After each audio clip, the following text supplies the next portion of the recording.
انہیں جانا انہیں مانا نہ رکھا غیر سے کام، انہیں جانا انہیں مانا نہ رکھا غیر سے کام، للہ الحمد میں اس دنیا سے مسلمان گیا۔ اب میں اس شخصیت کو دعوت خطاب پیش کرنے والا ہوں کہ جن کے خطاب میں حق کی للکار بھی ہے، باطل کے خلاف جلغار بھی ہے، جن کے حقائق کی تلوار سے اغیار کا سینہ چاک چاک ہے۔ میری مراد مفکر اسلام حضرت جگر گوشہ استاد العلماء حضرت علامہ پروفیسر محمد سعید صاحب سیالوی ہیں۔ نعروں کی گونج میں آپ کا استقبال کیجیے۔ نعرہ تکبیر،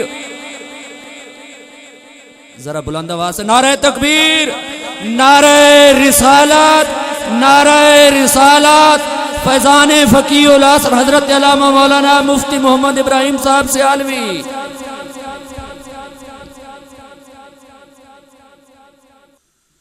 الحمدللہ الحمدللہ وحدہ والصلاة والسلام علی من لا نبی بعدہ، اما بعد فاعوذ باللہ من الشیطان الرجیم، بسم اللہ الرحمن الرحیم۔ کیف تکفرون باللہ وکنتم امواتا فاحیاکم ثم یمیتکم ثم یحییکم ثم الیہ ترجعون۔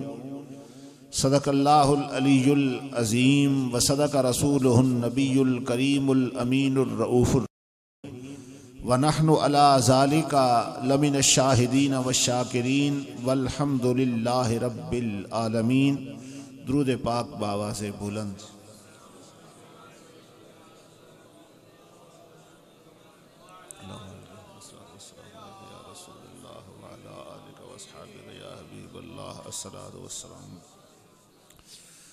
زینت محفل، رونق محفل، استاذ العلماء، فخر اہل سنت، مجاہد اہل سنت حضرت علامہ مولانا قاری گل محمد صاحب دامت برکاتہم العالیہ، دیگر سامعین کرام، رب لم یزل کی بارگاہ میں دعا ہے اللہ تعالی حضرت قبلہ الحاج الحافظ فتح محمد صاحب رحمۃ اللہ تعالی علیہ کی مغفرت فرمائے، آخرت کی منزلیں ان کے لیے آسان فرمائے، جنت الفردوس میں اعلیٰ و عرفہ مقام عطا فرمائے، اور اپنی زندگی میں جو انہوں نے نیک عمل کیے ہیں اللہ ان کو ان کے لیے صدقہ جاریہ بنائے۔ سامعین کرام، موت ختم ہونے کا نام نہیں ہے، موت فنا کا نام نہیں ہے، بلکہ رب نے فرمایا کیف تکفرون باللہ، تم اللہ کا انکار کیسے کرتے ہو، وکنتم امواتا، حالانکہ تم مردہ تھے۔ اس مردہ سے مراد، امواتا سے مراد وہ پانی ہے کہ جو پانی جسم کو لگ جائے تو جسم ناپاک، کپڑے کو لگ جائے تو کپڑا ناکات، فَأَحْيَاكُمْ، اس پانی سے اتنا خوبصورت انسان اللہ نے پیدا کیا، اس کو زندگی عطا کی، فرمایا ثُمَّ يُمِيتُكُمْ، پھر وہ تمہیں موت دے گا۔ اس موت سے مراد یہ جو صبح و شام ہم موت دیکھ رہے ہیں، اس موت سے یہ مراد ہے ثُمَّ يُحْيِيكُمْ، پھر تمہیں زندگی عطا فرمائے گا۔ اس زندگی سے مراد قبر والی زندگی ہے۔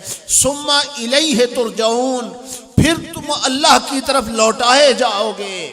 تو یہاں پر اس آیت کا مفاد یہ ہے کہ موت تو برحق ہے، لیکن مرنے کے بعد حیات بھی برحق ہے۔ اس لیے تو اقبال بھی کہہ گئے کہ موت کو سمجھا ہے غافل اختتام زندگی، موت کو سمجھا ہے غافل اختتام زندگی، ہے یہ شام زندگی صبح دوام زندگی۔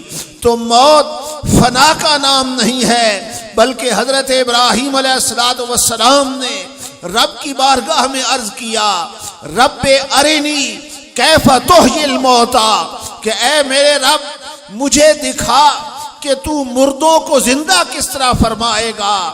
جو مر جائے گا، ختم ہو جائے گا، اس کو زندہ کیسے کرے گا؟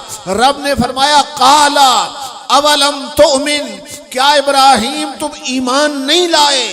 تمہیں یقین نہیں؟ عرض کرتے ہیں مولا یقین کامل حاصل ہے کہ موت کے بعد حیات ہے، لیکن وَلَٰكِن لِيَطْمَئِنَّ قَلْبِي، دل کے اطمینان کے لیے عرض کر رہا ہوں تاکہ مجھے تجھ پر مجھے جو یقین کامل حاصل ہے وہ اور پختہ ہو جائے اور بڑھتا جائے۔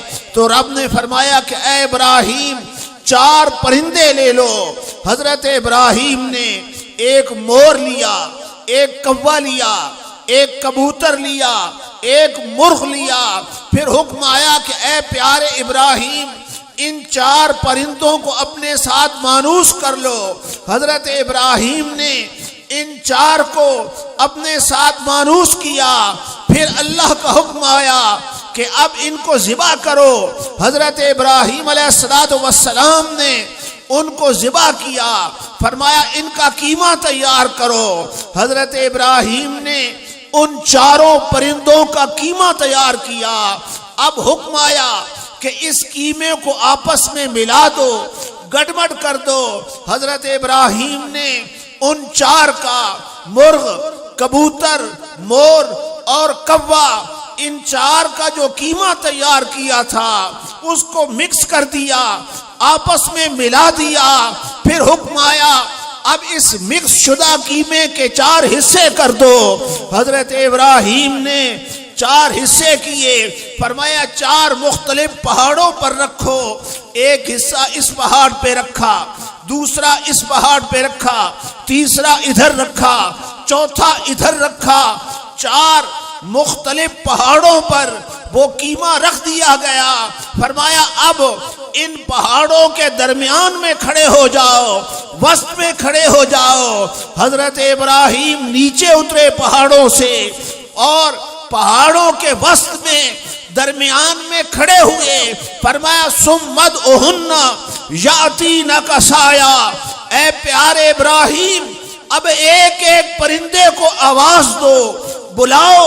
حضرت ابراہیم نے اس مقام پر یہ عرض نہیں کیا کہ مولا جن پرندوں کو میں نے ذبح کر دیا ہے، جن کے گوشت کو ہڈیوں سے جدا کر دیا ہے، جن کا میں نے قیمہ بنا دیا ہے، میں ان کو کیسے بلاؤں گا، کیسے پکاروں گا؟ رب کا حکم تھا، آپ نے یہ عرض نہ کیا۔ حضرت ابراہیم نے ایک پرندے کو آواز دی، ایک کو بلایا، 4 مقامات پر اس کا جو قیمہ تھا، ذرات تھے وہ اڑے پہاڑوں سے، آپس میں ملے، ہڈیاں بھی پیدا ہوئیں، ان پر گوشت بھی چڑھ گیا، پر بھی لگ گئے، اور وہ پرندہ اڑتا ہوا حضرت ابراہیم کے قدموں میں آ بیٹھا۔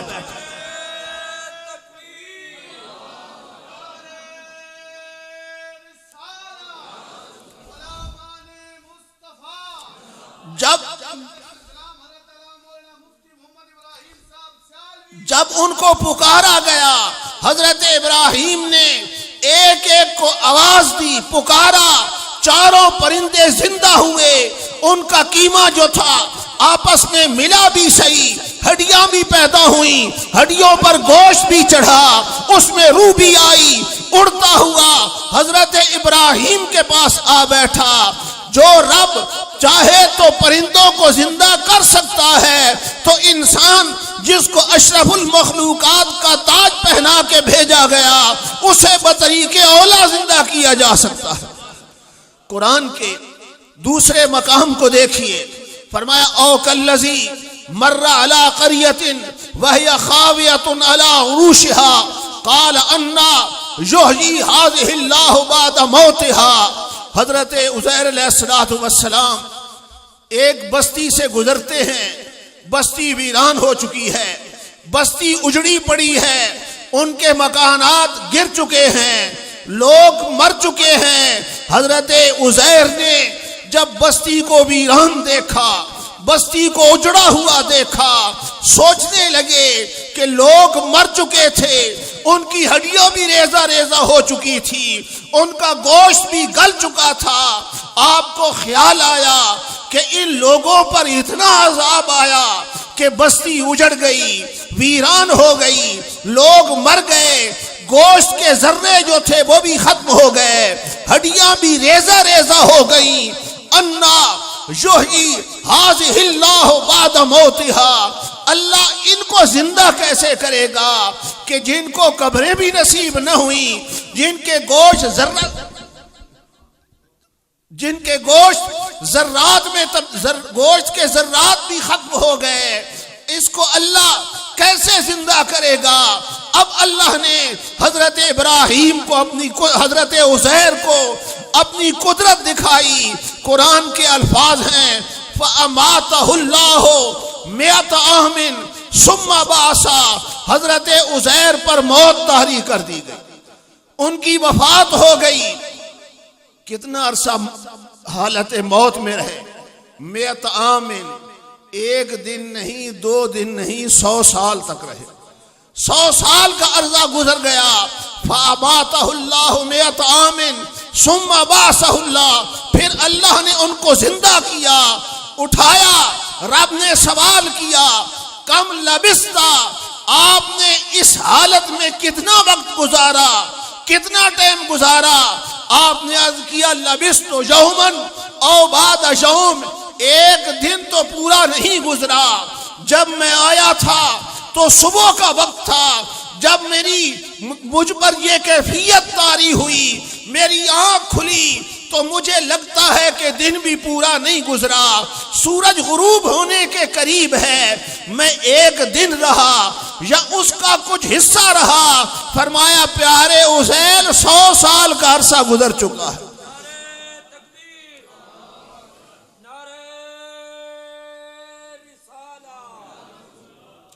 اب آپ دیکھیے زمانہ گزرا 100 سال کا، لیکن آگے رب نے فرمایا فانظر الی طعامک وشرابک لم یتسنى، آپ گھر سے نکلے تھے تو پانی لے کر نکلے تھے، کھانا لے کر نکلے تھے، ظاہر ہے 100 سال کے عرصے میں برتن کے اندر جو پانی تھا اس نے بھی خشک ہونا تھا، وہ جو کھانا تھا اس نے بھی گل سڑ جانا تھا، ختم ہو جانا تھا۔ فرمایا دیکھ پیارے عزیر فانظر الی طعامک وشرابک لم یتسنى، ہم نے نہ تیرے پانی کو خشک ہونے دیا، نہ تیرے کھانے کو گلنے سڑنے دیا، نہ اس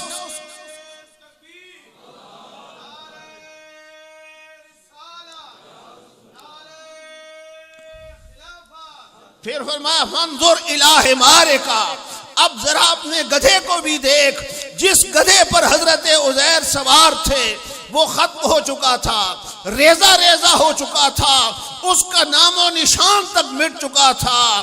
اب حضرت عزیر کے سامنے اس گدھے کو زندہ کیا گیا، پہلے اس کا گوشت بنا، ہڈیاں پیدا ہوئی، ہڈیوں پہ گوشت چڑھا، پھر اس پہ کھال آئی، پھر وہ زندہ ہوا۔ تو جس رب کی قدرتوں کا عالم یہ ہے کہ اگر پرندوں کو زندہ کرنا چاہے تو کر سکتا ہے، اگر حیوانوں کو زندہ کرنا چاہے تو کر سکتا ہے، تو وہ مرنے کے بعد انسان کو تو بطریق اولا زندہ کر سکتا ہے۔ اور پھر یہ جو موت ہوتی ہے نا، یہ موت کی بھی 3 تعریفیں کی گئی ہیں۔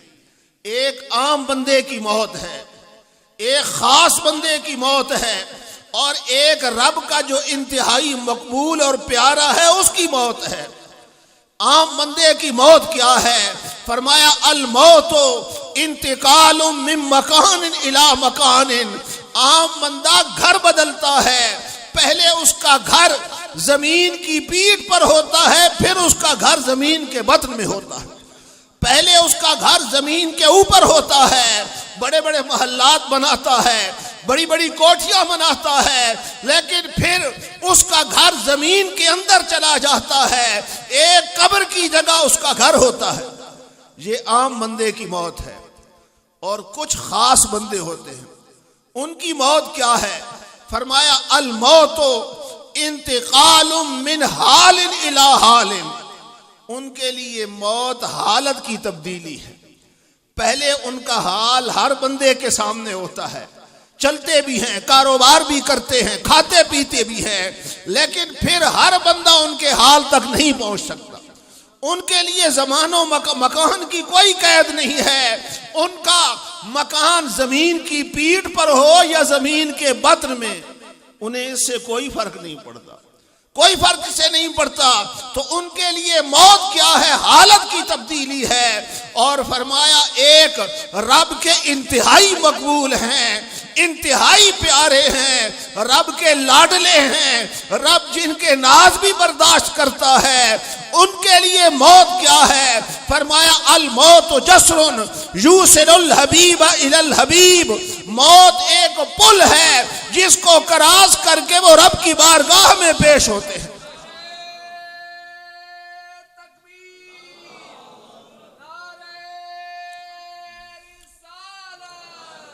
اور پھر عام بندے کی موت اور اللہ کے جو مقبول اور پیارے ہیں، انبیاء ہیں، ان کی موت میں ایک اور فرق بھی ہے۔ عام بندے کی موت اضطراری ہوتی ہے، اللہ کے پیاروں کی موت اختیاری ہوتی ہے۔ بھائی آپ نے سینکڑوں لوگوں کو فوت ہوتے ہوئے دیکھا ہوگا، صبح شام دیکھتے ہیں، کبھی کسی سے ملک الموت نے آ کے پوچھا ہے مرنے کا پروگرام ہے یا نہیں؟ بولیے، کبھی کسی نے پوچھا ہے؟ بڑے بڑے عمراء کو آپ نے مرتے ہوئے دیکھا ہوگا، وہ کہ جن کی گردن اکڑی رہتی ہے، جو لوگوں کے ساتھ ہاتھ ملانا بھی گوارا نہیں کرتے، ہم نے ان کو بھی ایڑیاں رگڑ کر مرتے ہوئے دیکھا ہے۔ کبھی ملک الموت نے کسی سے آ کے نہیں پوچھا۔ لیکن رب کے جو پیارے ہیں نا، جو مقبول ہیں، وہاں پر یہ بات نہیں ہے۔ وہاں پر پہلے جا کے ان کو اختیار دیتا ہے ملک الموت کہ حضور آپ کا مرنے کا پروگرام ہے یا نہیں۔ ایک جگہ پر اس نے اختیار نہیں دیا تھا، نہ جانے وجہ کیا تھی۔ جب حضرت موسیٰ کلیم اللہ کے پاس گیا، اس نے حضرت موسیٰ کی بارگاہ میں سلام عرض کیا۔ آپ نے فرمایا ملک الموت کیوں آیا ہے؟ کہنے لگا آپ کی روح قبض کرنے کے لیے آیا ہوں۔ حضرت موسیٰ بڑے جلال والے پیغمبر تھے، جلال میں آ گئے، ملک الموت کو تھپڑ دے مارا اور کہا میری روح قبض کرنے کے لیے آیا ہے۔ حضرت موسیٰ نے اتنے غصے میں آ کے، اتنے جلال میں آ کے تھپڑ مارا کہ ملک الموت کی آنکھ باہر آ گئی، آنکھ نکل گئی، واپس چلا گیا، آنکھ کا ڈھیلا ہاتھ پہ ہے، رب کی بارگاہ میں پیش ہو گیا۔ اللہ اکبر۔ بھائی اگر آپ کسی بندے کو قاصد بنا کر بھیجیں کسی اپنے پیارے کے پاس، دوست کے پاس، اور وہ آپ کے قاصد کی بات ہی نہ سنے، اس کو تھپڑ دے مارے، اس کی انسلٹ کر دے، جب وہ واپس آئے گا آپ کو بتائے گا کہ میرے ساتھ تو یہ حال ہوا ہے، آپ کو غصہ آئے گا یا نہیں آئے گا کہ میرا قاصد تھا اور اس کے ساتھ اس کو اتنا مارا گیا، اس کی ہتک کی گئی، لیکن قربان میں نبیوں کی عظمتوں پر، قربان انبیاء کے مقام پر ملک الموت واپس پہنچا، رب کی بارگاہ میں جا کے عرض کرتا ہے۔ بخاری کے الفاظ ہیں کہ مولا ارسلتنی الی رجل لا یرید الموت، تو نے مجھے ایسے بندے کے پاس بھیجا ہے جس کا مرنے کا پروگرام ہی نہیں ہے۔ ملک الموت نے کہا مولا ان کا تو مرنے کا پروگرام ہی نہیں ہے۔ اب چاہیے تو یہ تھا کہ میرا رب جلال میں آتا اور فرماتا ملک الموت بھیجا میں نے ہے، موت پر حق ہے، موسیٰ کون ہوتے ہیں تیری آنکھ نکالنے والے، تجھے واپس کرنے والے نہیں۔ رب نے فرمایا ملک الموت کوئی بات نہیں، آنکھ تیری واپس کر دیتے ہیں، جنت سے ایک بیل لے جا اور میرے کلیم کی بارگاہ میں جا کے عرض کر کہ رب فرما رہا ہے اس کی پشت پر ہاتھ رکھو، جتنے بال ہاتھ کے نیچے آئیں گے اتنے سال عمر بڑھا دی جائے گی، اتنے سال عمر بڑھ جائے گی۔ آ گیا واپس ملک الموت، لیکن اب قریب نہیں آیا، اب دور کھڑا ہوا، اب نزدیک نہیں آیا، جلال دیکھ چکا تھا حضرت موسیٰ کا۔ آپ نے فرمایا ملک الموت پھر آ گیا ہے، کہتے ہیں حضور رب نے بھیجا ہے۔ آپ نے فرمایا میرے رب کا حکم کیا ہے، ارشاد کیا ہے؟ کہتا ہے رب نے فرمایا ہے اس کی پشت، بیل کی پشت پہ ہاتھ رکھو، جتنے بال ہاتھ کے نیچے آئیں گے اتنے سال عمر بڑھا دی جائے گی۔ آپ نے فرمایا وہ سال گزر گئے پھر کیا ہوگا؟ میں بیل کی پشت پہ ہاتھ رکھتا ہوں، جتنے بال ہاتھ کے نیچے آئیں گے عمر میری بڑھ جائے گی، اضافہ ہو جائے گا، لیکن وہ سال تو گزر جائیں گے نا۔ وہ جب گزر گئے پھر کیا ہوگا؟ کہنے لگا حضور پھر موت تو آنی ہے نا، موت تو برحق ہے، آنی ہے۔ آپ مسکرا پڑے، آپ نے فرمایا میں ابھی مرنے کے لیے تیار ہوں، مجھے موت سے کوئی گھبراہٹ اور خوف نہیں ہے۔ اب سوال یہ تھا کہ حضرت موسیٰ علیہ السلام کو یہ بھی پتا تھا کہ موت برحق ہے، یہ بھی پتا تھا کہ میرا وقت پورا ہو چکا ہے، یہ بھی پتا تھا کہ ملک الموت کی ڈیوٹی اللہ کی طرف سے لگائی گئی ہے، رب نے بھیجا ہے۔ پھر اس مقام پر حضرت موسیٰ اس قدر جلال میں کیوں آئے کہ بھیجا بھی رب کا ہے، موت بھی برحق ہے؟ اس کا جواب انور شاہ کاشمیری دیتے ہیں، کہتے ہیں لِأَنَّ مِن سُنَّتِ مَلَكِ الْمَوْتِ بِالْأَنْبِيَاءِ أَن يُكَلِّمَهُمْ بِالتَّخْيِيرِ فَلَمَّا تَرَكَهَا وَأَخْبَرَهُ بِالْوَفَاةِ أَخَذَتْهُ الْغَصْبَةُ فَلَطَمَهُ لَطْمَةً شَدِيدَةً۔ وہ کہتے ہیں ملک الموت کا انبیاء کے ساتھ طریقہ یہ ہے کہ پہلے جا کے ان کو اختیار دیتا ہے کہ دنیا میں رہنا چاہتے ہیں یا رب کے پاس آنا چاہتے ہیں۔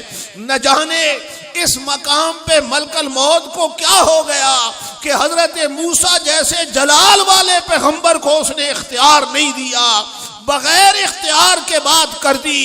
تو حضرت موسیٰ نے تھپڑ دے کے آنکھ نکال کر یہ بتایا کہ میری موت اضطراری نہیں ہے، میری موت اختیاری ہے۔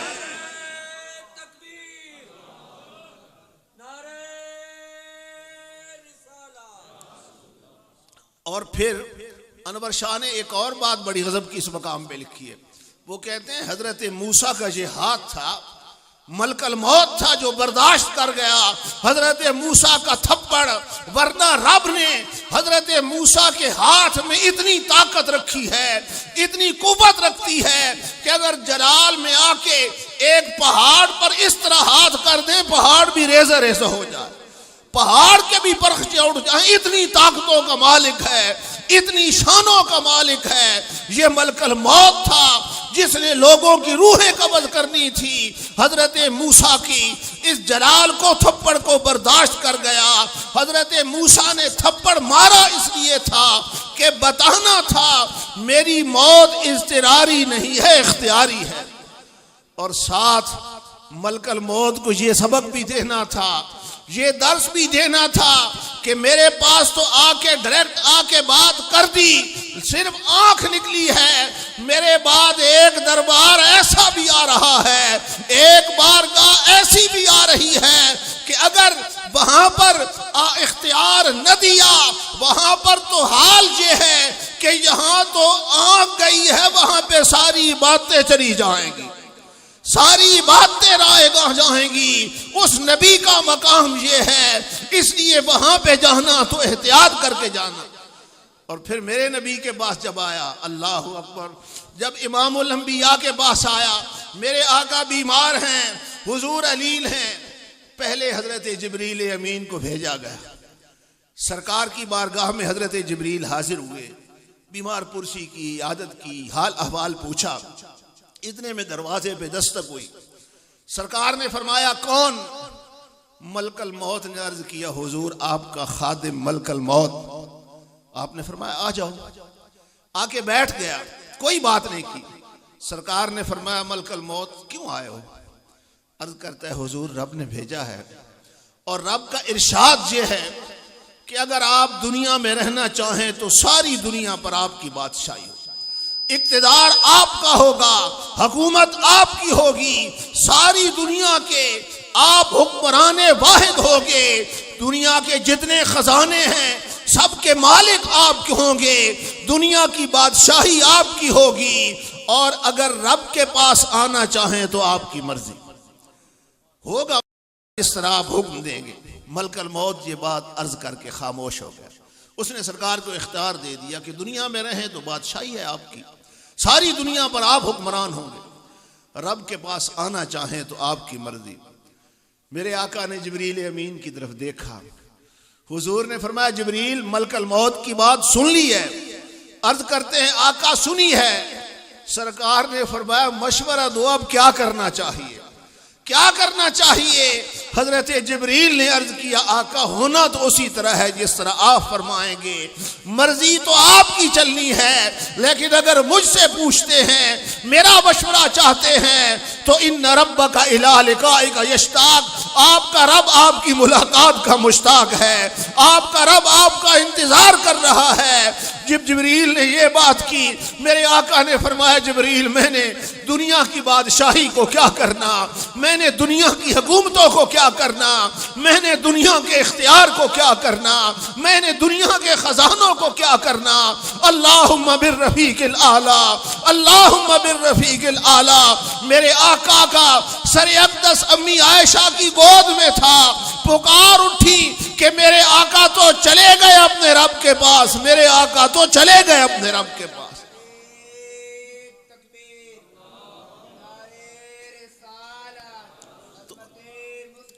عام بندے کی موت اضطراری ہوتی ہے، اللہ کے جو مقبول اور پیارے ہوتے ہیں ان کی موت اختیاری ہوتی ہے۔ اور پھر میرے آقا کی شان تو یہ ہے، مقام اور مرتبہ تو یہ ہے کہ آپ پر موت آئی، کل نفس ذائقۃ الموت، عفا عملی جامہ پہنایا گیا، لیکن میرے آقا کی پھر کیفیت کو بحال کر دیا گیا۔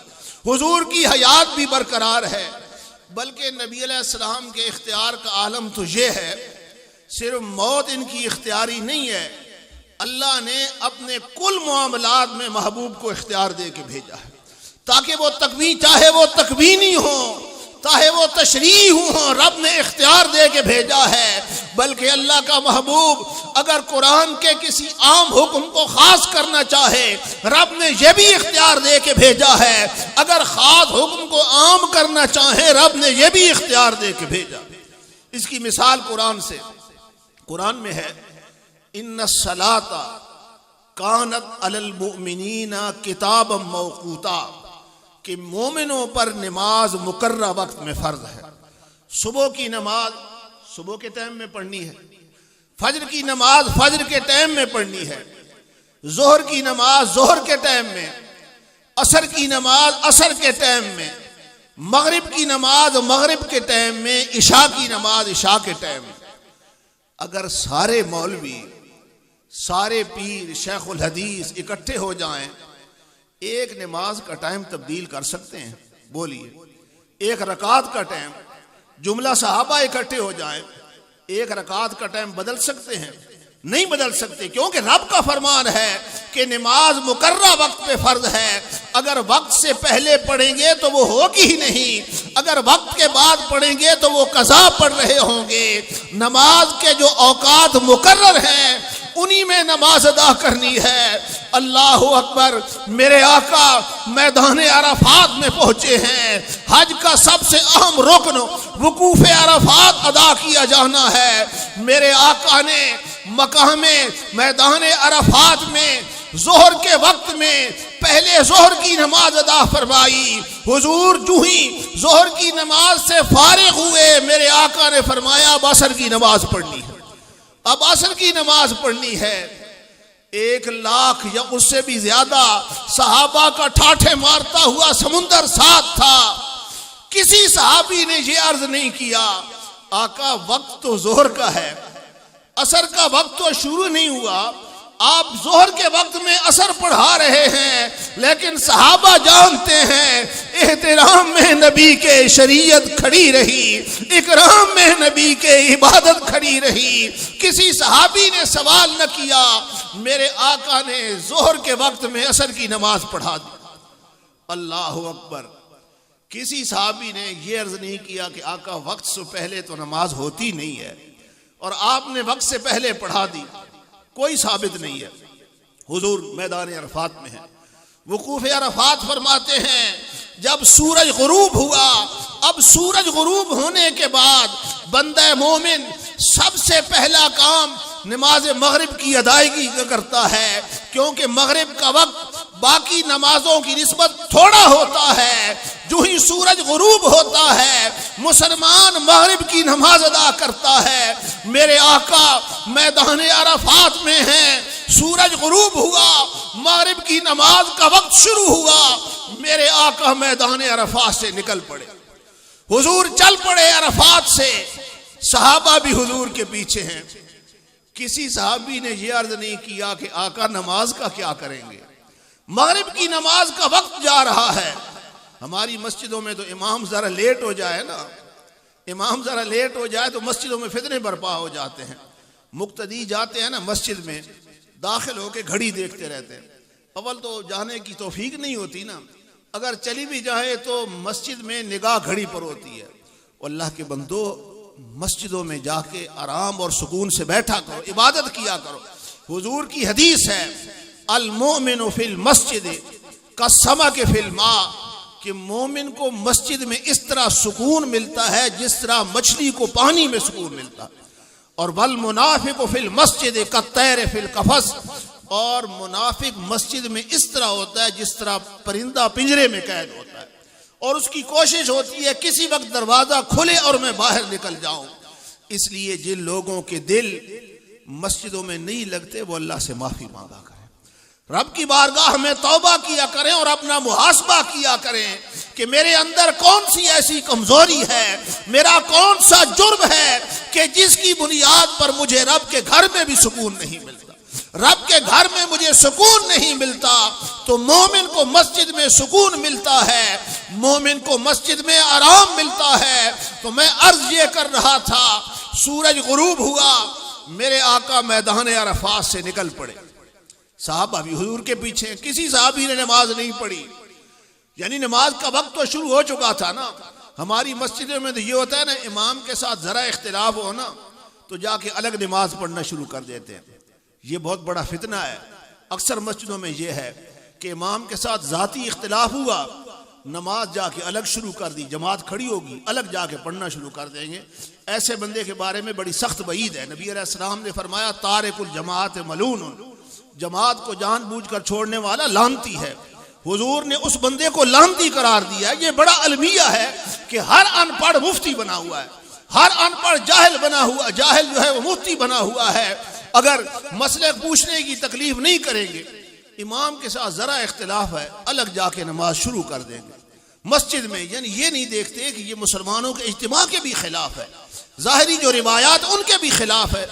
تو اللہ کے بندو مسجد میں جا کے امام اگر صحیح العقیدہ ہے تو اس کے پیچھے نماز پڑھا کرو، اگر اس کا عقیدہ ٹھیک نہیں ہے تو پھر بے شک الگ پڑھیں، کیونکہ پھر تو ہوتی ہی نہیں ہے نماز اس کے پیچھے۔ غزالی زماں، راضی دورہ، حضرت علامہ احمد سعید کاظمی سے سوال کیا گیا کہ حضور بد مذہب کے پیچھے نماز ہو جاتی ہے یا نہیں ہوتی؟ آپ نے فرمایا یہ نہ پوچھو کہ بد مذہب کے پیچھے نماز ہوتی ہے یا نہیں ہوتی، یہ پوچھو اس کے پیچھے پڑھنے کا گناہ کتنا ہے۔ اس لیے اگر امام صحیح العقیدہ ہے، آپ کا ذاتی اختلاف بھی ہے، تو کبھی اس کے پیچھے نماز پڑھنا نہ چھوڑیں، نماز اس کے پیچھے پڑھا کریں۔ تو میرے آقا میدان عرفات سے نکل پڑے، صحابہ بھی حضور کے پیچھے ہیں، سرکار مزدلفہ پہنچے، مغرب کا وقت ختم ہو چکا تھا، عشاء کا وقت شروع ہو چکا تھا۔ میرے آقا نے عشاء کے وقت میں پہلے مغرب کی نماز پڑھائی، پھر عشاء کی نماز پڑھائی۔ اللہ اکبر! میرے رب کو میرے محبوب کی یہ سنت اتنی پسند آئی، یہ ترمیم اتنی پسند آئی کہ قیامت تک حاجیوں کے لیے اپنا قانون ہی بدل دیا کہ جب میدان عرفات میں جائیں گے تو مصطفیٰ کی سنت پہ عمل کریں گے۔ اگر جماعت کے ساتھ نماز پڑھتے ہیں تو ظہر اور عصر ایک وقت میں پڑھیں گے، مغرب اور عشاء ایک وقت میں پڑھیں گے، چاہے اکیلے ہی پڑھیں۔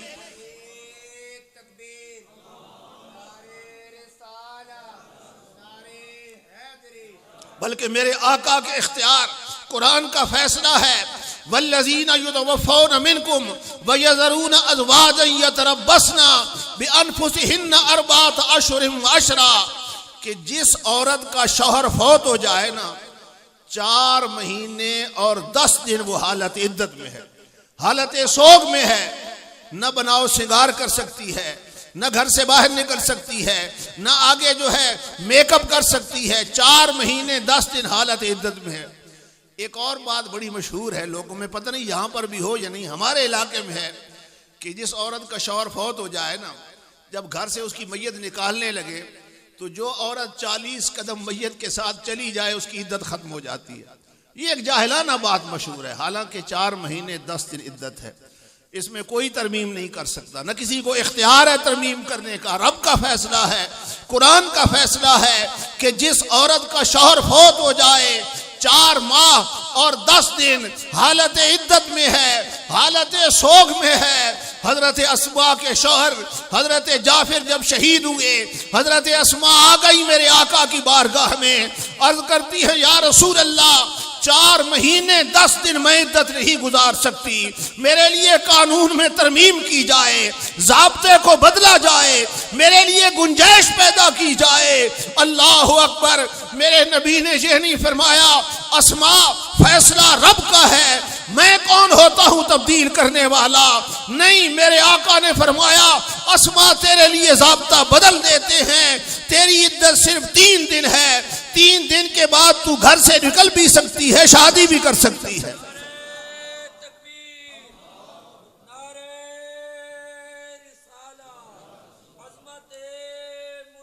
تو رب نے محبوب کو اختیار دے کے بھیجا ہے۔ تو میرے عرض کرنے کا مقصد یہ تھا کہ اللہ کے جو مقبول ہوتے ہیں، جو پیارے ہوتے ہیں، ان کی موت بھی اختیاری ہوتی ہے۔ عام بندے کی موت اضطراری ہوتی ہے، اللہ کے پیاروں کی موت اختیاری ہوتی ہے۔ بلکہ حضور کا مقام تو بڑا بلند ہے، صحابہ کا مقام تو بڑا بلند ہے۔ حضور کی امت میں کئی ایسے غلام بھی آئے ہیں۔ آستانہ عالیہ سیال شریف میں ایک مجذوب تھے جو دربار شریف کے باہر پڑے ہوتے تھے، بنگلے کے سامنے پڑے ہوتے تھے، پھٹے ہوئے کپڑے، پراگندہ بال۔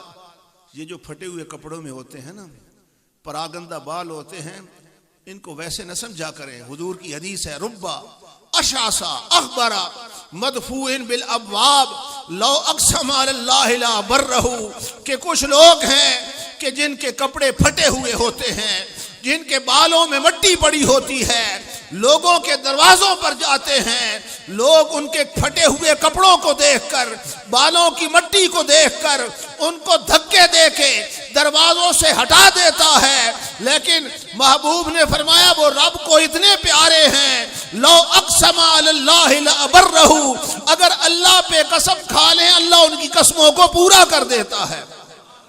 اتنے مقام کے مالک ہوتے ہیں یہ لوگ۔ تو وہ بھی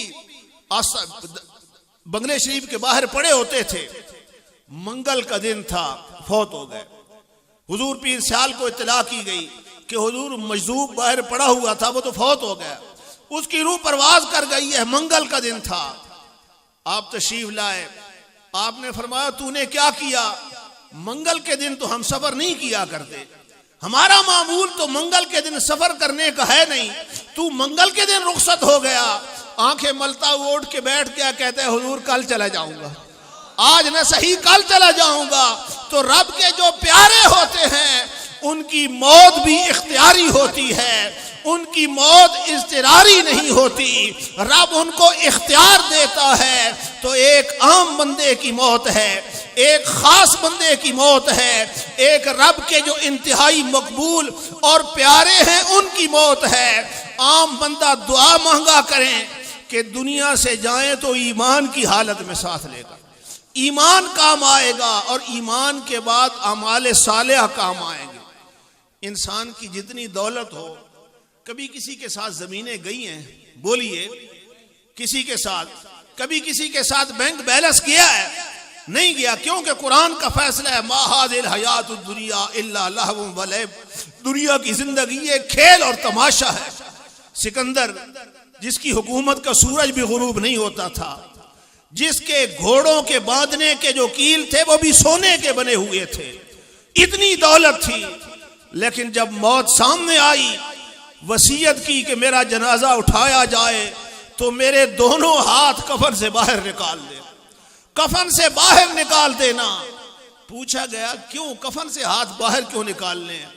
تاکہ لوگوں کو مجھ سے عبرت حاصل ہو، عبرت پکڑیں، تعجب کی جا ہے، یہ دنیا تماشا عبرت پکڑے کہ وہ سکندر جس کا اتنا مال و دولت تھا وہ تو خالی ہاتھ جا رہا، مہیا جبکہ سب سامان ملکی اور مالی تھے، مہیا جبکہ سب سامان ملکی اور مالی تھے، سکندر جب چلا دنیا سے دونوں ہاتھ خالی تھے۔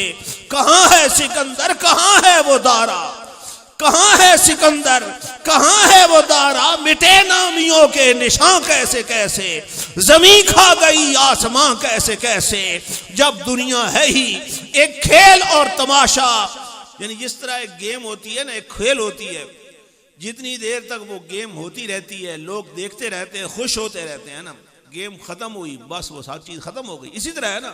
تو اور میں دنیا کی زندگی بھی ایک کھیل اور تماشا ہے، کسی کو 50 سال دیے گئے، کسی کو 60 سال دیے گئے، کسی کو 70 سال دیے گئے، بس مرنے کے بعد رب کی بارگاہ میں پیش ہونا ہے، اور جو دنیا میں کیا ہے اس کا حساب دینا ہے۔ اس لیے انسان زندگی ایسے گزارے، رب نے فرمایا جس نے حالت ایمان میں دنیا میں اچھے عمل کیے، ہم اس کو مرنے کے بعد پہلے سے زیادہ پاکیزہ زندگی عطا کر دیں گے، پہلے سے زیادہ پاکیزہ زندگی مل جائے گی۔ اللہ رب العزت کی بارگاہ میں دعا ہے اللہ تعالی حاجی صاحب کی مغفرت فرمائے، آخرت کی منزلیں ان کے لیے آسان کرے، جنت الفردوس میں اعلیٰ و عرفہ مقام عطا فرمائے۔ اللہ تعالی برادرم حضرت علامہ مولانا قاری گل محمد صاحب کے علم و عمل میں برکت عطا فرمائے، اللہ تعالیٰ ان کے بھائی عطا محمد کو صحت کاملہ عاجلہ عطا فرمائے، اللہ تعالیٰ تینوں بھائیوں کو آپس میں اتحاد اتفاق عطا فرمائے، نفرتوں کدورتوں رنجشوں عداوتوں سے محفوظ فرمائے۔ وما علینا الا البلاغ المبین۔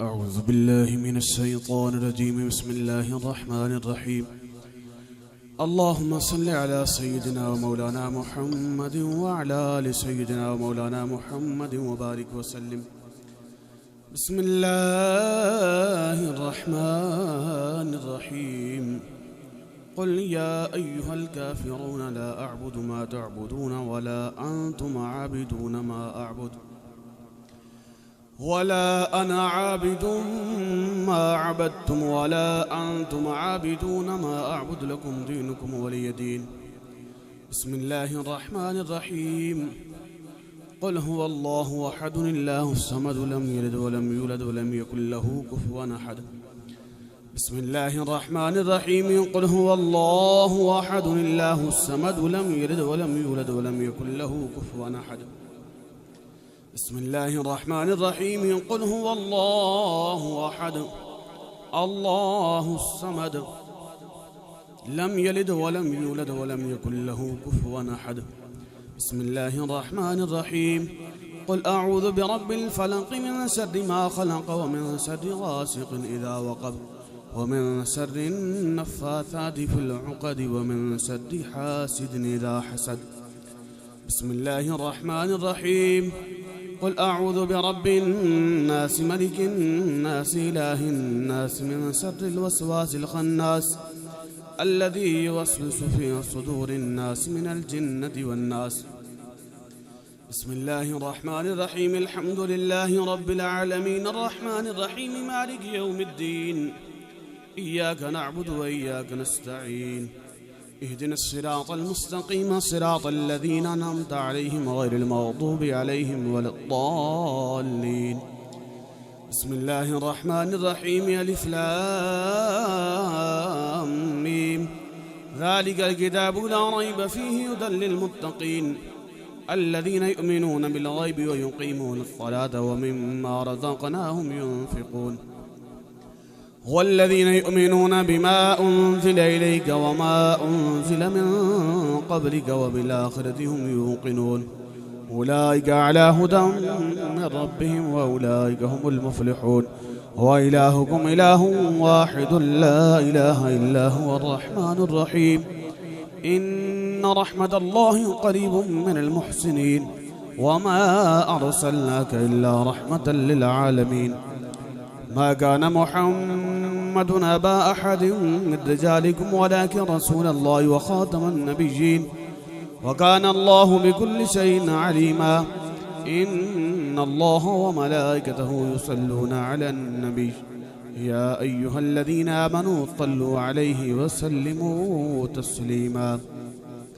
اللهم صل على سيدنا ومولانا محمد وعلى آل سيدنا ومولانا محمد وبارك وسلم الصلاة والسلام عليك يا سيدي يا رسول الله وعلى آلك وأصحابك يا سيدي يا حبيب الله سبحان ربك رب العزة عما يصفون وسلام على المرسلين والحمد لله رب العالمين.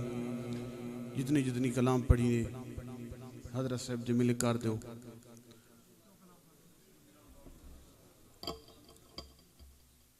اور ایک دو اعلان بھی سماعت فرما گے. کسی بندے دا موبائل ڈٹھا ہوئے تا وہ تا اپنی نشانی دے کے میرے کو وصول کر گنا ہے. اور دوجا با جتنے باہر تے مہمان تشریف فرما ہوئے تمام نو ادب دے نال گزارش ہے کہ مہربانی فرما کے گھر تشریف گنا سو کھانا کھا کے تاں تو سویسو تے اس بعد جی کلام میں استاد نے مل کر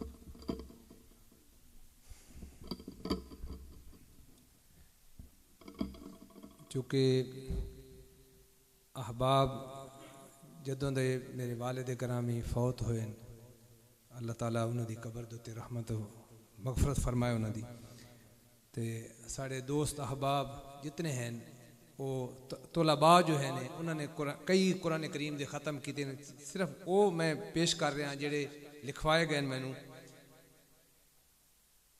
3 لاکھ پڑھے گئے اور کلمہ شریف دا لاکھ استغفار دے لاکھ درود شریف دے کئی لاکھ اور 50 مرتبہ قرآن کریم دے ختم دیگر جڑے جمعراتاں تے ختم ہوندے رہن وہ الگ ہیں. تے میں الحمدللہ اپنے علماء حضرات حضرت علامہ مولانا غلام محمد رضوی صاحب پیر طریقت رہبر شریعت قبلہ غلام محمد رضوی صاحب اور انہوں دے نال ساتھی خوشاب تو تشریف لائے ہیں علامہ محمد سلیمان صاحب اور جناب عبدالوحید صاحب قاری گلفراز نقشبندی صاحب دیگر میرے استاد مکرم دے صاحبزادگان جنہ علماء حضرات نے حفاظ قراء طلباء نے مہربانی فرما کے جنازے دے اندر شرکت کی تھی. سب دا میں شکریہ ادا کردہ اور دلوں انہوں دا شکریہ تہ دل ادا کردہ اور دعا کردہ کہ اللہ تعالیٰ انہوں دے حال دوتے بھی رحم و کرم اللہ تعالیٰ انہوں دے درجات مزید بلند فرمائے اور علم و فضل دے نال نوازے.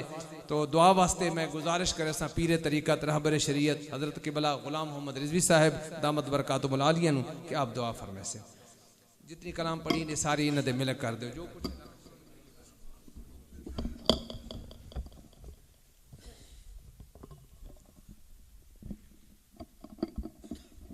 بسم اللہ الرحمن الرحیم. اللہم صلی علی سیدنا و مولانا محمد معدن الجود والکرم وآلہ واصحابہ وبارک وسلم. اللہم ربنا آتنا فی الدنیا حسنۃ وفی الآخرۃ حسنۃ وقنا عذاب النار. ربنا اتمم لنا نورنا واغفر لنا انک علی کل شیء قدیر. پیارے اللہ پیارے محبوب صلی اللہ علیہ وسلم دے وسیلے جلیل دے نال اس پاک محفل دے اندر جس قدر ذکر اذکار ہوئے جو کچھ کلمہ کلام جمع قرآن پاک دے ختم پڑھے گئے کلمہ شریف درود پاک استغفار دے لکھ پڑھے گئے صورتاں پڑھیاں گئیاں جو کچھ کلمہ کلام پڑھے گئے سب نو اپنے دربار دے اندر شرف قبولیت عطا فرما اور اپنے فضل و کرم دے مطابق مولا حسن ثواب عطا فرما. تمام کلام پاک دے ثواب اس اہتمام اور لنگر شریف دے ثواب حضور سید عالم نور مجسم جناب محمد مصطفیٰ احمد مجتبہ صلی اللہ علیہ وسلم دے دربار گہربار دے اندر ہدیتاً تحفتاً پیش کرنے مقبول منظور فرما. محبوب کریم صلی اللہ علیہ وسلم دے وسیلے جلیل دنال ایک لکھ 24,000 انبیاء علیہ السلام یا کم بیوشن تمام دی خدمت پیش کرنے مقبول منظور فرما. حضور صلی اللہ علیہ وسلم دے والدین ماجدین طیبین طاہرین عابدین صاحبزادیاں صاحبزادے ازواج مطہرات امہات المومنین خلفائے راشدین جناب سیدنا ابو بکر صدیق حضرت سیدنا فاروق اعظم حضرت سیدنا عثمان ذی النورین حضرت سیدنا مولا علی شیر خدا رضی اللہ تعالیٰ عنہم حضرت سیدنا مولا حسن حضرت سیدنا مولا حسین رضی اللہ تعالیٰ عنہما حضرت امیر معاویہ رضی اللہ تعالیٰ عنہ اور تمام صحابہ کرام دی خدمت پیش کرنے مقبول منظور فرما. سید الشہداء امام حسن امام حسین رضی اللہ تعالیٰ عنہ اور شہداء کربلا اور تمام شہداء اسلام دی خدمت پیش کرنے مقبول منظور فرما. سرکار علیہ السلام دے تمام صاحبزادیں تمام صاحبزادیاں دے روح پچا، بالخصوص شہزادی کونین سیدہ فاطمہ زہرا رضی اللہ تعالیٰ عنہ دربار دے اندر پیش کرنے مقبول منظور فرما۔ ام المومنین حضرت عائشہ صدیقہ حضرت خدیجہ الکبریٰ اور تمام امہات المومنین دی خدمت پیش کرنے مقبول منظور فرما۔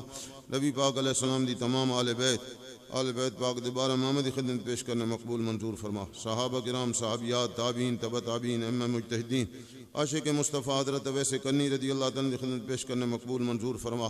حضرات امام مجتہدین، حضرت امام اعظم، امام شافعی، امام مالک، امام احمد بن حنبل رحمۃ اللہ تعالیٰ علیہم اور انہوں نے شاگردوں دی خدمت میں پیش کرنے مقبول منظور فرما۔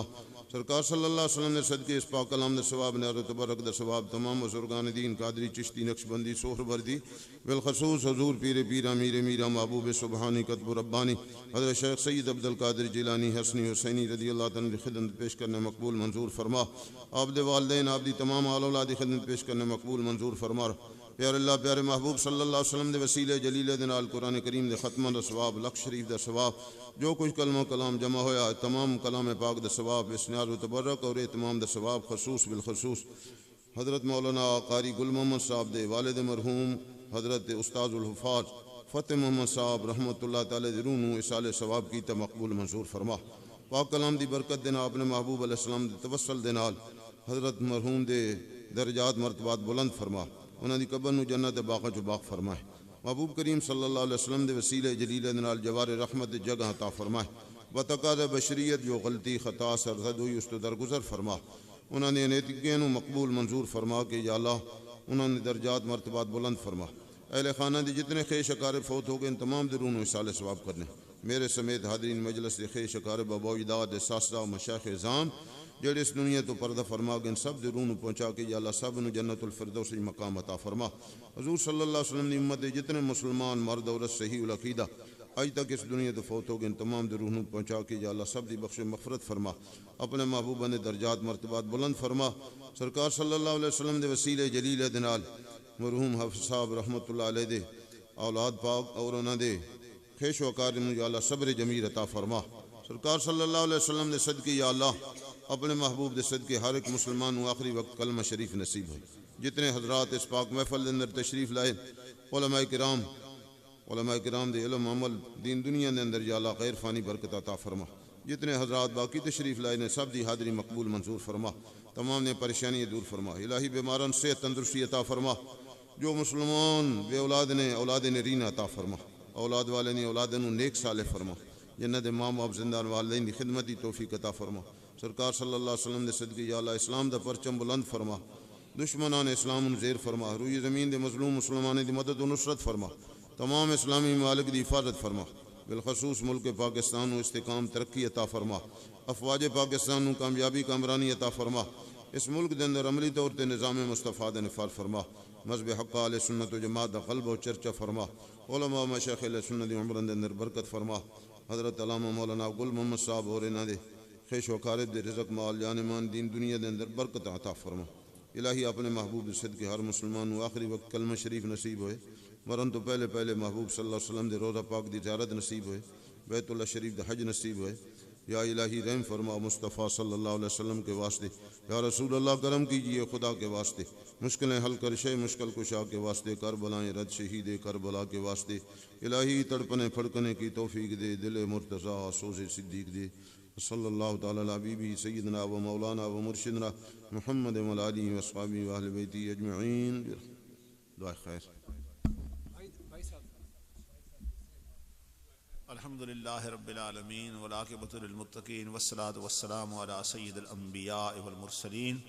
اللہم ربنا آتنا فی الدنیا حسنۃ وفی الآخرۃ حسنۃ وقنا عذاب النار۔ الہ العالمین جتنے بیمار ہیں سب نو شفائے کاملہ عاجلہ عطا فرما، جو ظاہری بیمار ہیں انہیں ظاہری بیماریاں دور فرما، جو باطنی بیمار ہیں انہیں باطنی بیماریاں دور فرما۔ مولا بالخصوص قاری صاحب دے بھائی عطا محمد نو صحت کاملہ عاجلہ عطا فرما، انہیں تکلیف اور بیماری نے دور فرما۔ الہ العالمین اسا سارے دے کرم فرما، رحم فرما۔ خار ہیں، بدکار ہیں، ڈوبے ہوئے ذلت میں ہیں، جو کچھ بھی ہیں مولا تیرے محبوب کی امت میں ہیں۔ اللہم اید الاسلام والمسلمین، اللہم احضر الکفرۃ والیہود والہنود والنصارى والنجدیین الوہابیین۔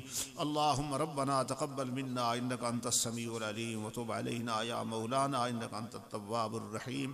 یا برکت النبی صلی اللہ علیہ وسلم تعالی انزلی ثم لا ترفعی، یا برکت النبی صلی اللہ علیہ وسلم تعالی انزلی ثم لا ترفعی، یا برکت النبی صلی اللہ علیہ وسلم تعالی انزلی ثم لا ترفعی۔ فسہل یا الہی کل صعب بحرمت سید الابرار فسہل، وفوض امورنا الی اللہ ان اللہ بصیر بالعباد۔